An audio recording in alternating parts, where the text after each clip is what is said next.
Praise the lord. ఈరోజు ఒక సామెత నేర్చుకుందామా? సామెతల గ్రంథం 14వ అధ్యాయం 4వ వచనం.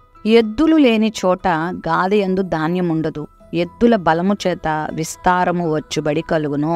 ఎద్దులో చాలా మంచి లక్షణాలు ఉంటాయి. అందులో 2 మంచి లక్షణాలు ఏంటంటే కష్టపడుతుంది, ప్రయాసపడుతుంది. రెండోది యజమానికి లోబడుతుంది.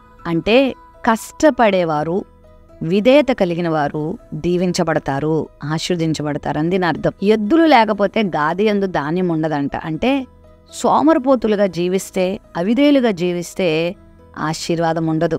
కష్టపడి విధేయత చూపించి ప్రయాసపడితే, నీ ఒళ్ళు వంచి, నీ మనసు పెట్టి, నీ చదువు కానీ, నీ ఉద్యోగం కానీ, నీకు అప్పగించిన పని కానీ నువ్వు చేస్తూ ఉంటే నువ్వు దీవించబడతావు. ఒక ఎద్దు ఎలా తన యజమానికి లోబడుతుందో, ఒక ఎద్దు ఎలా తన జీవితం అంతా కష్టపడి ఆ పొలం దున్నుతుందో, అలా ప్రతి ఒక్కరూ ప్రయాసపడాలి, కష్టపడాలి. సుఖానికి జీవితాన్ని అలవాటు చేసుకోకూడదు, శరీరాన్ని కష్టపెట్టాలి.